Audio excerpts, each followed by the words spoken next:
Abramos a palavra de Deus em Gênesis capítulo 30. Gênesis capítulo 30, versos 25 a 43. Diz assim a santa e inerrante palavra do Senhor. Tendo Raquel dado à luz a José, disse Jacó a Labão: permite-me que eu volte ao meu lugar e à minha terra. Dá-me meus filhos e as mulheres pelas quais eu te servi, e partirei, pois tu sabes quanto e de que maneira te servi. Labão lhe respondeu: ache eu mercê diante de ti, fica comigo. Tenho experimentado que o Senhor me abençoou por amor de ti. E disse ainda: fixa o teu salário, que te pagarei. Disse-lhe Jacó: tu sabes como te venho servindo e como cuidei do teu gado, porque o pouco que tinhas antes da minha vinda foi aumentado grandemente, e o Senhor te abençoou por meu trabalho. Agora, pois, quando hei de eu trabalhar também por minha casa? Então Labão lhe perguntou: que te darei? Respondeu Jacó: nada me darás. Tornarei a apacentar e a guardar o teu rebanho, se me fizeres isto. Passarei hoje por todo o teu rebanho, separando dele os salpicados e malhados, e todos os negros entre os cordeiros, e o que é malhado e salpicado entre as cabras, será isto o meu salário. Assim responderá por mim a minha justiça no dia de amanhã, quando vieres ver o meu salário diante de ti. O que não for salpicado e malhado entre as cabras e negro entre as ovelhas, esse, se for achado comigo, será tido por furtado. Disse Labão: pois sim, seja conforme a tua palavra. Mas naquele mesmo dia separou Labão os bodes listados e malhados e todas as cabras salpicadas e malhadas, todos os que tinham alguma brancura e todos os negros entre os cordeiros, e os passou às mãos de seus filhos. E pôs a distância de 3 dias de jornada entre si e Jacó apacentava o restante dos rebanhos de Labão. Tomou então Jacó varas verdes de álamo, de aveleira e de plátano, e lhes removeu a casca em riscas abertas, deixando aparecer a brancura das varas, as quais, assim escorchadas, pôs ele em frente do rebanho, nos canais de água e nos bebedouros, aonde os rebanhos vinham para dessedentar-se, e conceberam quando vinham a beber. E concebia o rebanho diante das varas, e as ovelhas davam crias listadas, salpicadas e malhadas.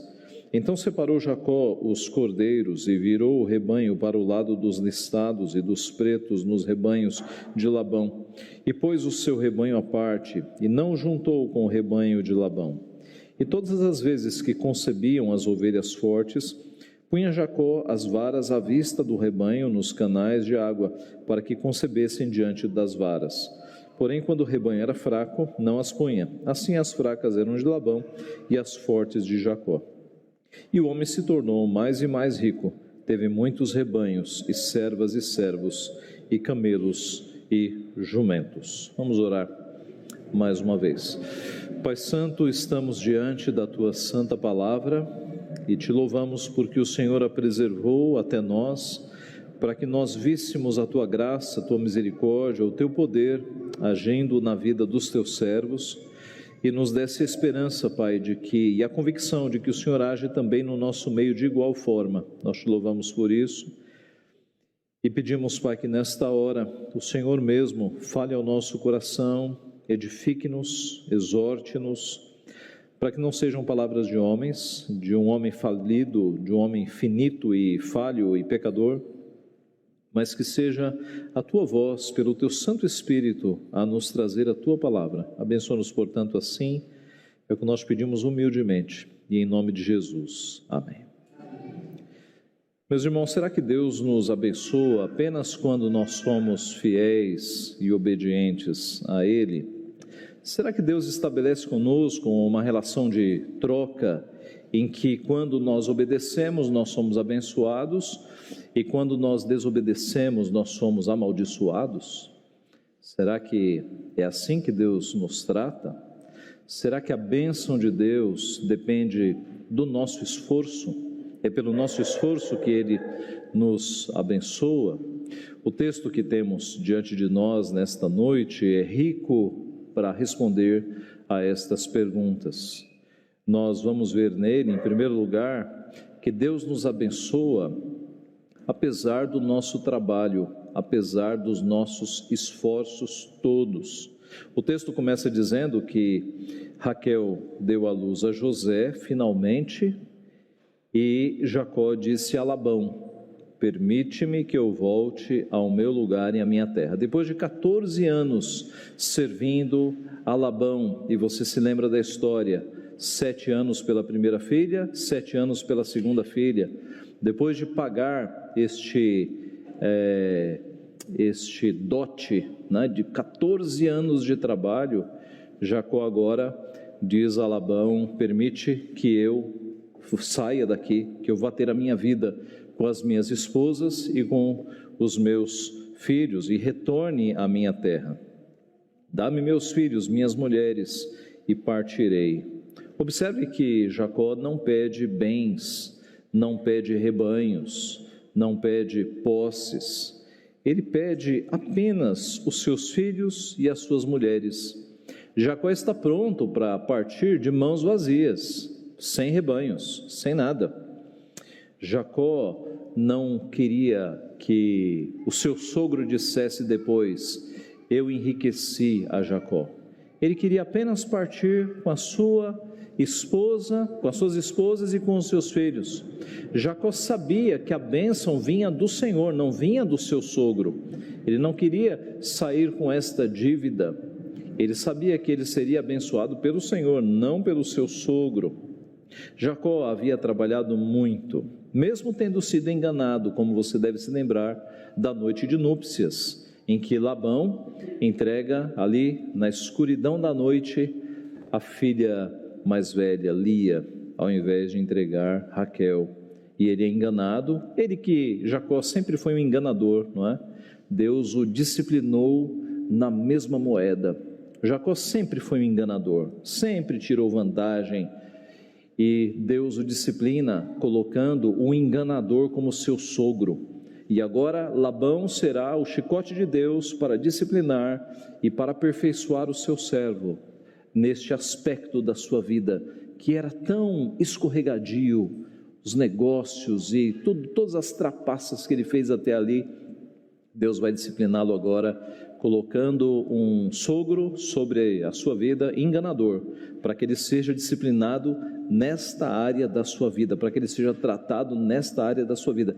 É assim que Deus faz conosco. Quando nós temos problemas em uma área, Deus nos trata nesta área, e nós vemos este padrão acontecendo nas Escrituras.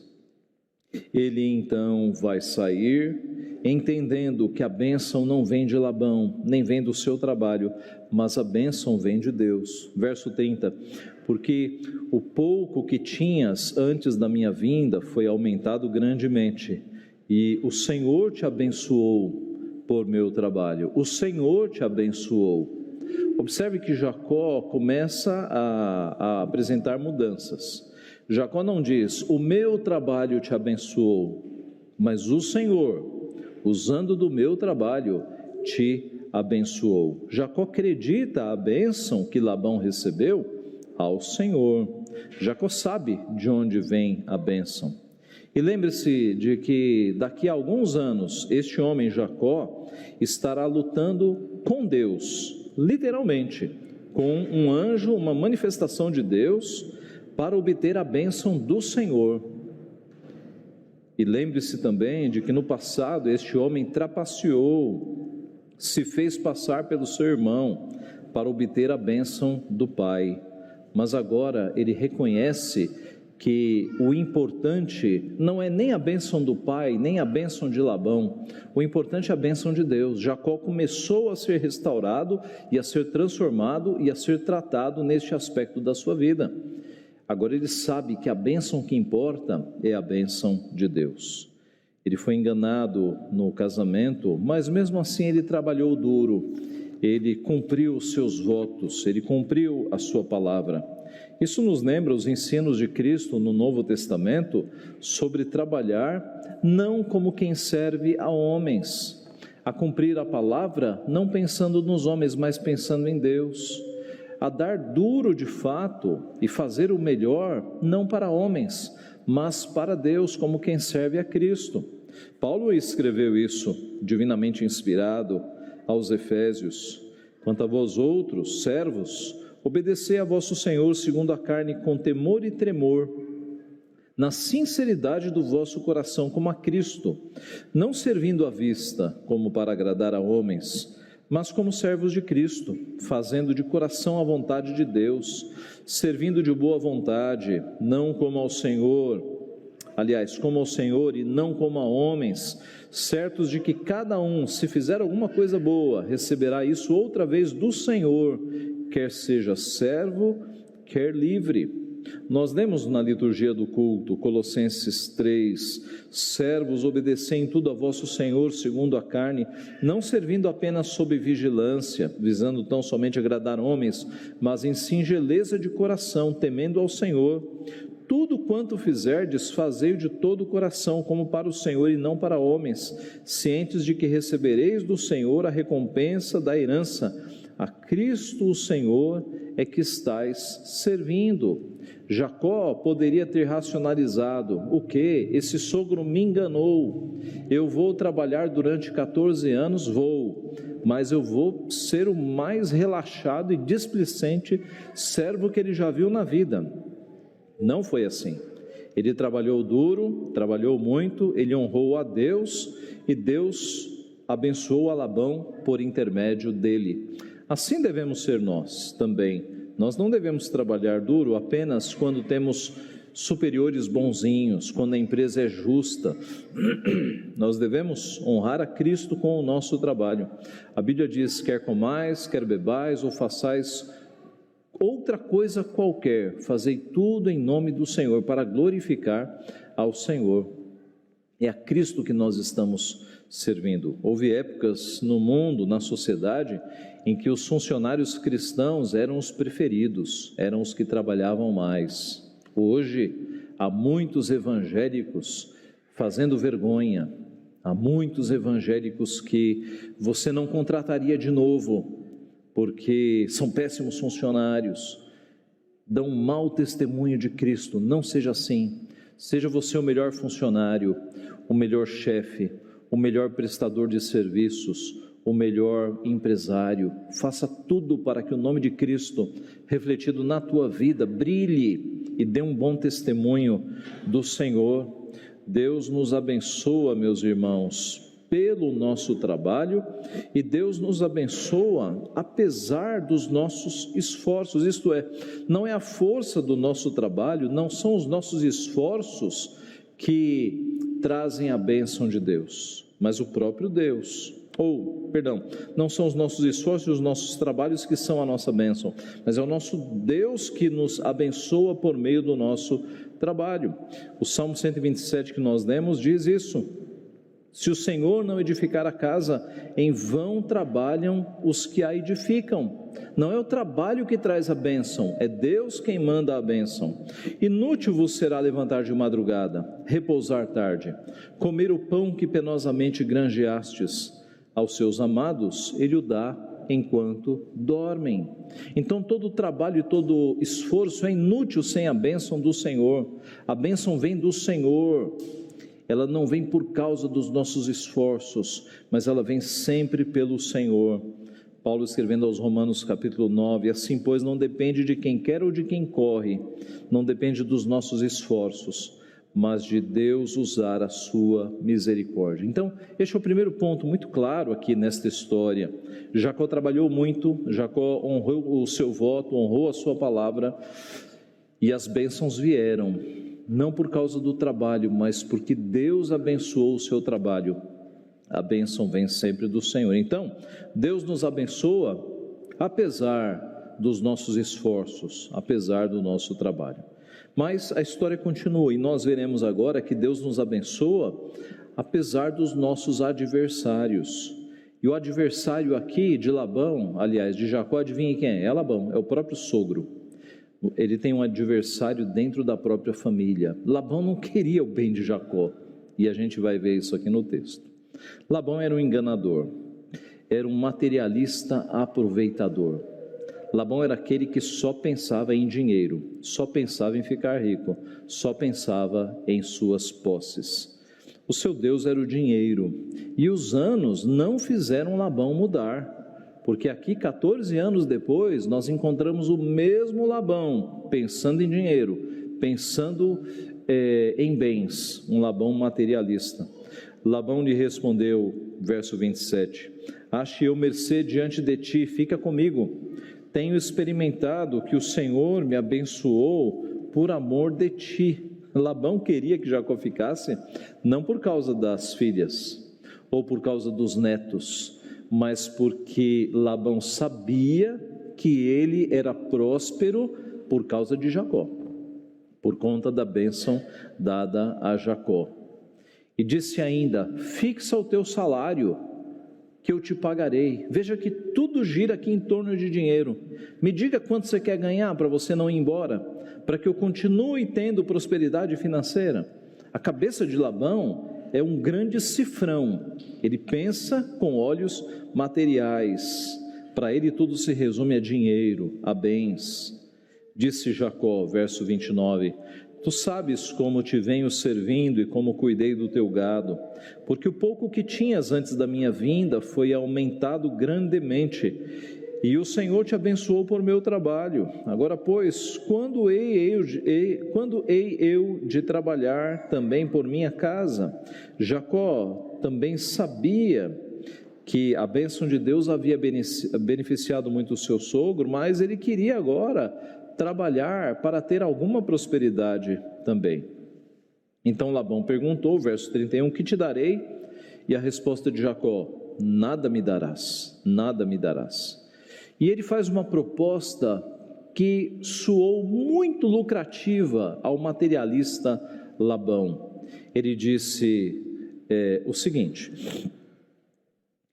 eu passaria hoje por teu rebanho, separando os salpicados e os malhados, e todos os negros entre os cordeiros, e o que é malhado e salpicado entre as cabras. Será isto o meu salário? Então Labão, eu vou agora até os rebanhos, e a minoria dos animais, que a minoria era justamente os salpicados, os malhados, ovelhas negras. Quantas ovelhas negras você já viu?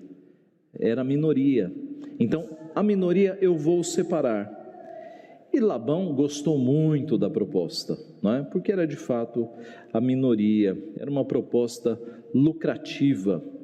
E verso 33, assim responderá por mim a minha justiça no dia de amanhã, quando vieres ver o meu salário diante de ti, o que não for salpicado e malhado entre as cabras e negro entre as ovelhas, esse, se for achado comigo, será tido por furtado. Em outras palavras, ele queria fazer essa separação pela cor do pelo do animal, para que a reputação de Jacó fosse protegida, para que amanhã, quando Labão olhasse os rebanhos, pela cor ele saberia que estava tudo certo.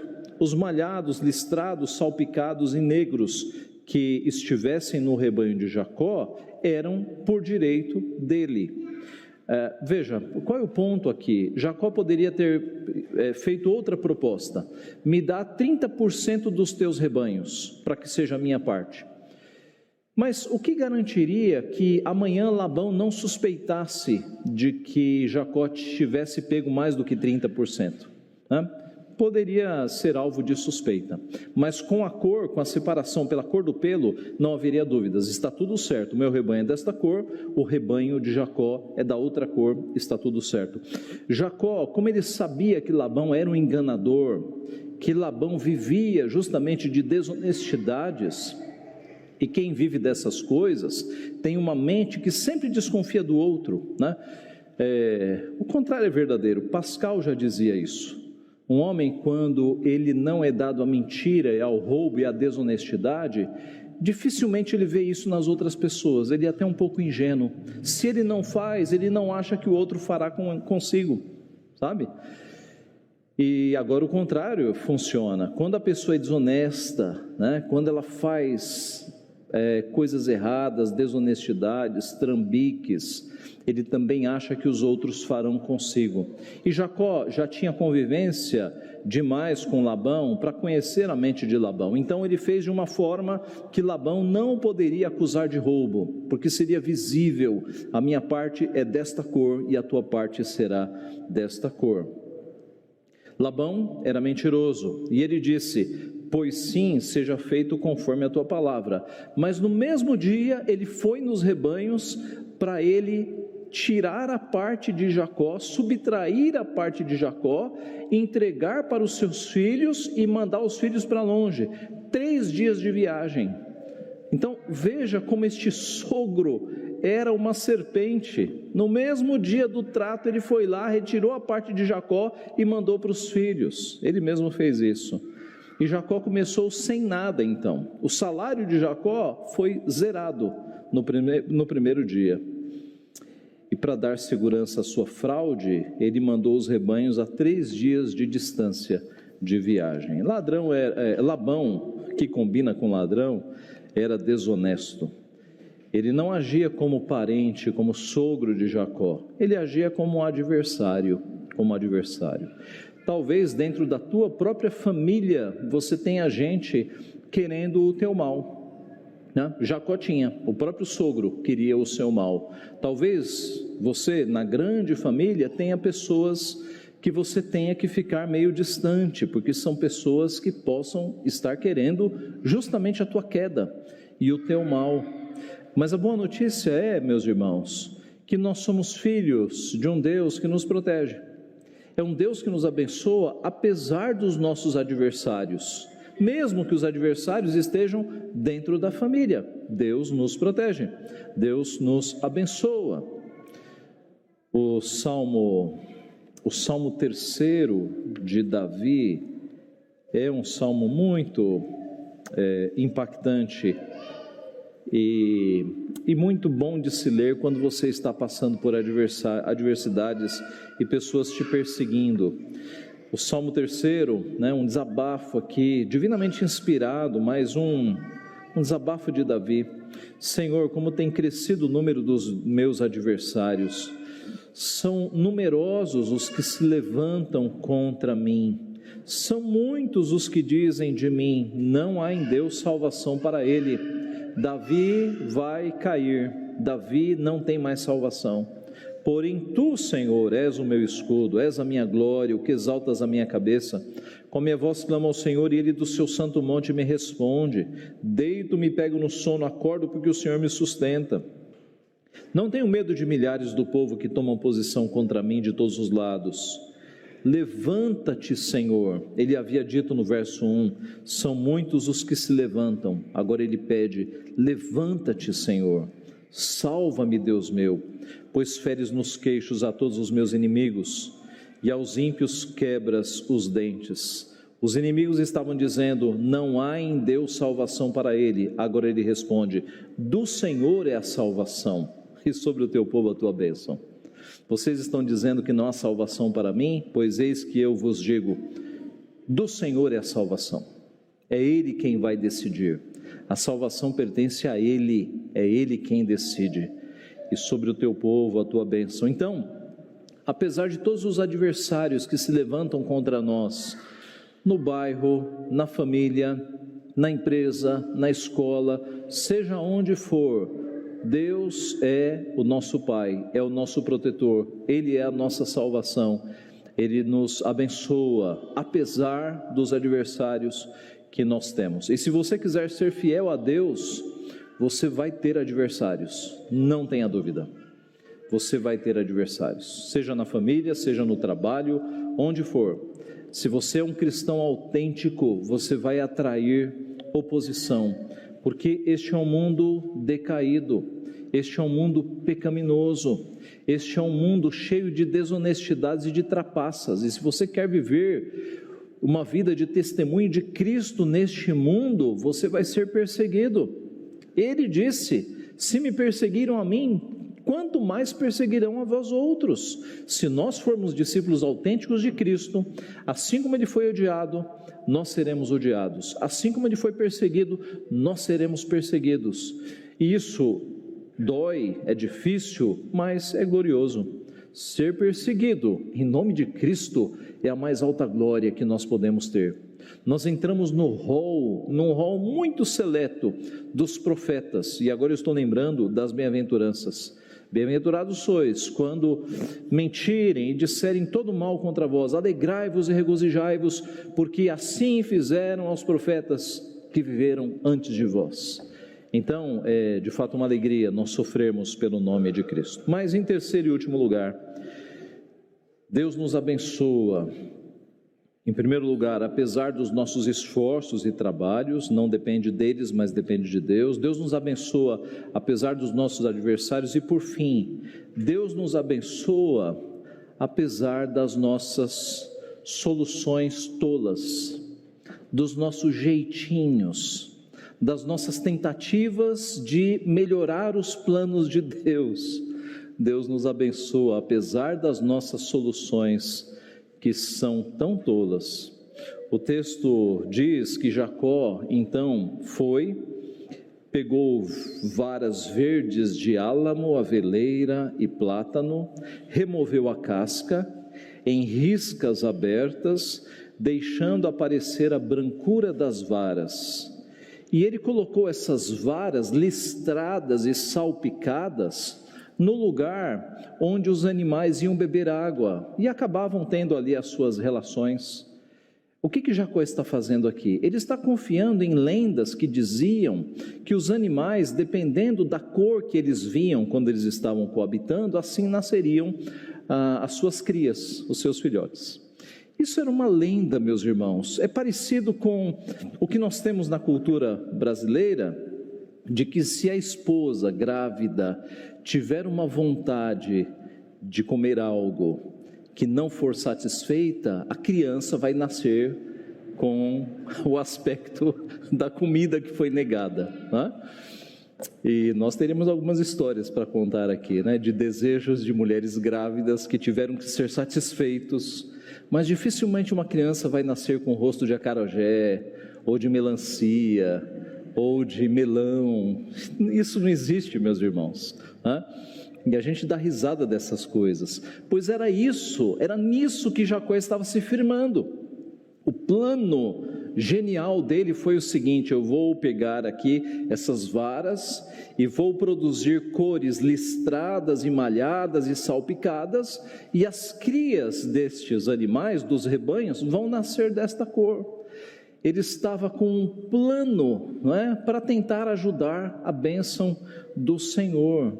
Meus irmãos, Deus abençoou de fato Jacó e fez com que nascessem muitos filhotes salpicados, malhados, listados, ovelhas negras, mas não foi por causa das varas, não foi por causa da crendice popular, foi por causa da bênção de Deus. Jacó não tivesse feito nada daquela, pataquada, ele seria abençoado da mesma forma, porque a bênção vem de Deus, não vem destas simpatias, dessas crenças populares.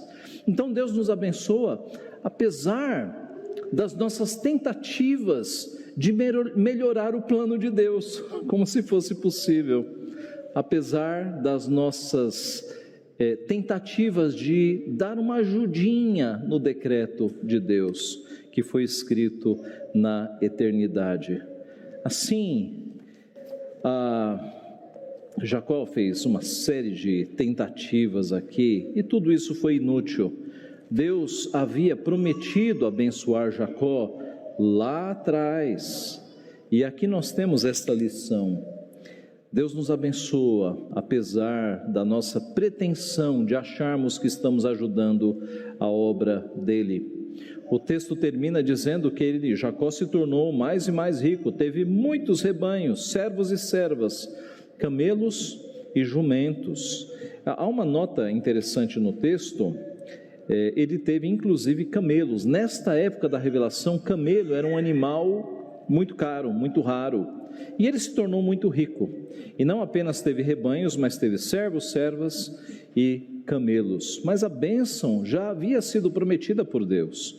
Não veio destas tentativas que ele fez. Lá em Gênesis 28, Jacó havia feito uma promessa: se Deus for comigo e me guardar nesta jornada que empreendo, e me der pão para comer e roupa que me vista, eu estou em Gênesis 28, 20, agora o 21, de maneira que eu volte em paz para a casa de meu pai, então o Senhor será o meu Deus. E aqui Deus o estava abençoando, e não apenas por causa dele, mas por conta da aliança que fizera com o seu pai, com Abraão. Essa bênção não é porque Jacó tem algum merecimento, porque ele trabalhou 14 anos, de forma alguma. A bênção está aqui dentro das promessas que foram feitas a Abraão. Abraão recebeu promessas, Gênesis 12, ora, disse o Senhor a Abrão, sai da tua terra, da tua parentela, da casa de teu pai, vai para a terra que te mostrarei, de ti farei uma grande nação, e te abençoarei, e te engrandecerei o nome, se tu uma bênção, abençoarei os que te abençoarem, amaldiçoarei os que te amaldiçoarem, em ti serão benditas todas as famílias da terra.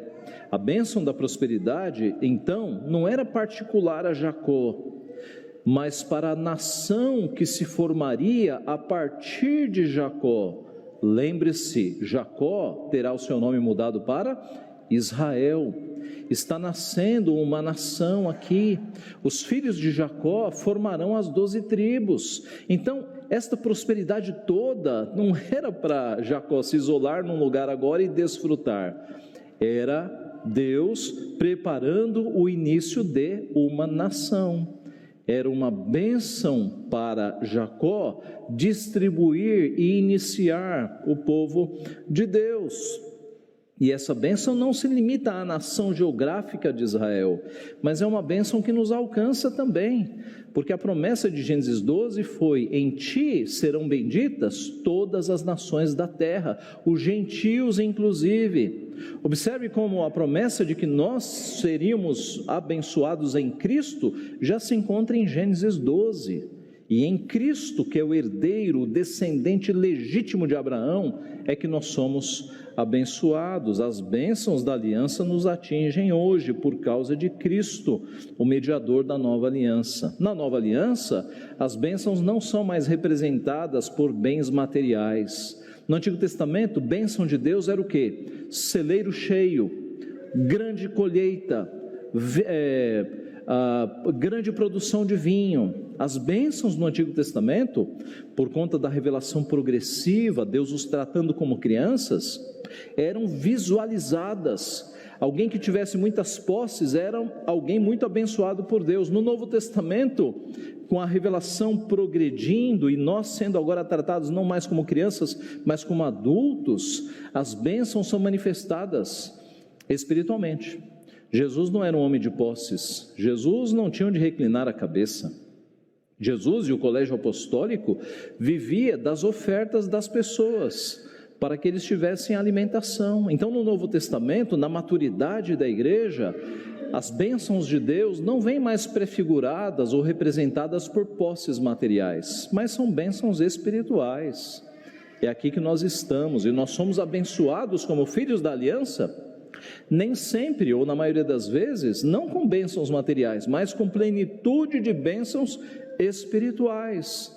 Nós temos muito mais bênçãos espirituais, deixando a coisa bem clara e direta, do que os nossos irmãos do Antigo Testamento. Nós temos toda a revelação do Messias. Os irmãos do Antigo Testamento sonhavam com o Messias.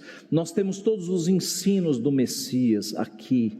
Nós temos todo o relato das maravilhas e das perfeições e das virtudes de Jesus Cristo. Nós temos uma noção e uma compreensão do amor de Deus encarnado em Cristo, né? Deus assumiu forma humana, coisa que nunca passou pela mente dos irmãos do Antigo Testamento. Nós temos muito mais elementos para ter fé hoje do que os irmãos do Antigo Testamento. Nós temos muito mais detalhes de como será a segunda vinda do Messias do que os irmãos do Antigo Testamento. É por isso que Cristo disse: mais bem-aventurados são os que não viram e creram. Mais bem-aventurados são aqueles que virão depois de vocês, discípulos. Eles não me viram, mas creram, e eles vão ter a plenitude da revelação. Nós temos aqui toda a revelação de Deus, toda a revelação de Deus. Os apóstolos não tinham toda, e nós temos.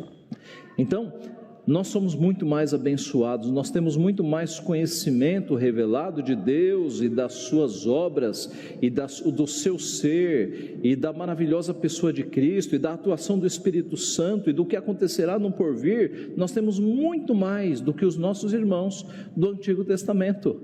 Os celeiros cheios não se comparam com o que nós temos hoje, acredite. Sim, meus irmãos, voltando ao nosso ponto, em nossos dias, apesar de tudo que nós fazemos, nós ainda temos a bênção de Deus. Deus nos abençoa apesar das nossas soluções tolas, dos nossos jeitinhos de tentar melhorar o plano de Deus. E desde que o pecado entrou no mundo, nós, seres humanos, queremos dar um jeitinho melhor do que o plano de Deus. Como Adão e Eva, fazendo roupas de folhas para esconder a nudez. Como Sara, entregando a própria serva para ter filhos de Abraão, jeitinhos. Como Davi, fazendo censo para saber quantos homens ele tinha para confiar. Ele não podia simplesmente confiar em Deus, mas ele quis ver quantos homens ele tinha.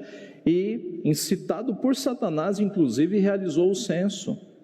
Como Pedro, cortando a orelha do soldado para proteger, entre aspas, Jesus Cristo. E na sequência Cristo fala: Pedro, você acha que se eu não desse uma ordem, legiões de anjos viriam me proteger, Pedro? Estes somos nós, querendo dar jeitinhos, querendo melhorar os planos de Deus, quando Ele faz tudo perfeito. Nós temos é que confiar. Então Deus nos abençoa, apesar destas tolices. Nós não podemos melhorar os planos de Deus, dar uma ajudinha no seu decreto. Concluindo, Deus é bom e a sua misericórdia dura para sempre. Ele abençoa o seu povo, Ele nos abençoa, apesar de todos os nossos esforços, apesar dos nossos adversários e apesar das nossas soluções tolas. A palavra nos diz que mesmo quando somos infiéis, Ele permanece fiel, pois de maneira nenhuma pode negar-se a si mesmo. Mesmo quando somos infiéis, não perdemos a salvação, porque Ele é fiel, e se Ele diz que nos salva, e se Ele escreveu o nosso nome no livro da vida, e se Cristo morreu na cruz do Calvário para nos salvar, Ele permanece fiel às suas promessas. Então eu termino com algumas aplicações adicionais. Jacó trabalhou duro e quando viu o resultado, ele não creditou a força do seu braço, ele deu glória a Deus, ele creditou a Deus.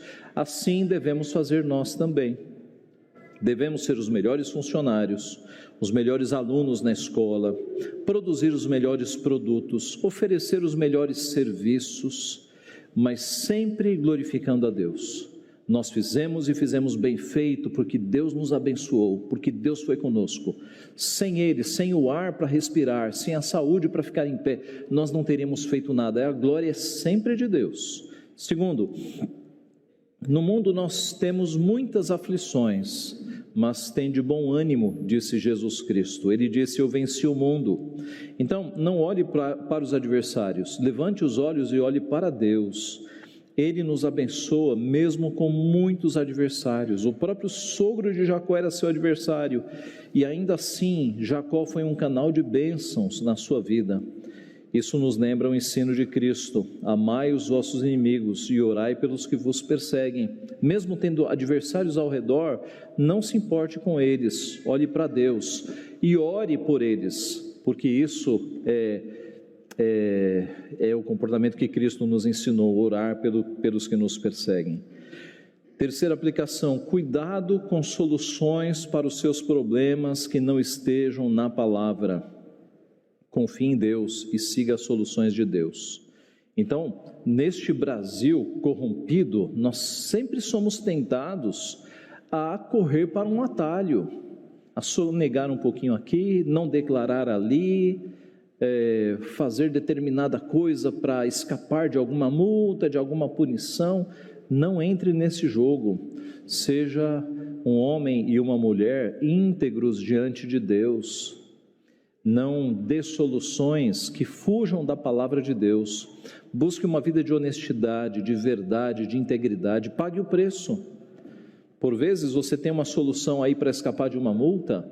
Não faça isso se essa solução for ilícita. Siga a lei, pague a multa, de cabeça erguida. Não faça coisas que sejam contrárias à lei. Não use de trapaças. Jacó, durante muito tempo da sua vida, viveu assim. E Deus o está tratando agora e está resolvendo. E ele está sendo trabalhado nesta área. Que eu e você sejamos trabalhados nesta área também. Quarta aplicação: se Deus te der prosperidade, seja uma bênção para outras pessoas. Jacó recebeu aquela prosperidade toda, mas não era para ele, era para que ele fosse uma bênção para a nação que se formaria a partir dele. Então, se Deus te der prosperidade, se te der um bom salário, se te der condições, use esse dinheiro não para que ele seja um rei na sua vida e receba a adoração, mas para que ele seja uma bênção na vida de outras pessoas. Amenize um pouco o sofrimento que graça ao teu redor, que atinge pessoas ao teu redor, e você vai perceber a bênção que é ser uma bênção na vida de outras pessoas. Cristo disse: mais bem-aventurado é dar do que receber. Na matemática divina, aliás, nós somos muito mais felizes quando nós damos do que quando nós recebemos. O prazer de ajudar pessoas é uma coisa muito maior do que receber bênçãos.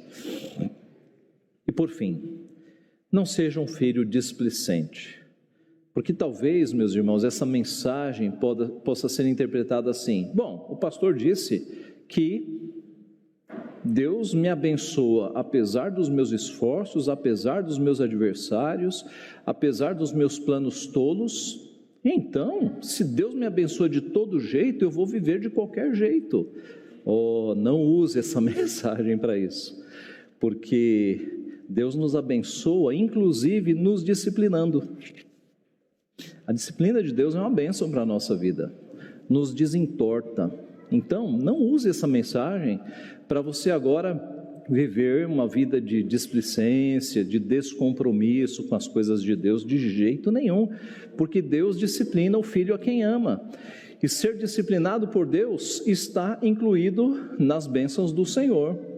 Nós temos um Pai que nos ama e por isso nos disciplina. Então, Deus nos abençoa de todo jeito. E Ele quer que nós sejamos filhos obedientes, filhos comprometidos com as coisas dEle. É isso, meus irmãos, que gera o agrado de Deus. Nós agradamos e glorificamos a Deus quando nós temos uma vida de obediência. Quando Deus olha dos céus para Jesus Cristo sendo batizado, e Ele diz: este é o meu Filho amado, em quem eu tenho todo o meu agrado. Este é o meu Filho amado. A comparação, mudando o que deve ser mudado, é de quando um pai olha para o filho e se enche de orgulho. Esse é o meu filho, olha que coisa boa que ele está fazendo. Deus olha dos céus para Jesus e fala: este é o meu Filho amado, em quem eu tenho todo o meu prazer, em quem eu me comprazo. A missão da nossa vida, meus irmãos, é fazer coisas neste mundo para gerar este sentimento em Deus.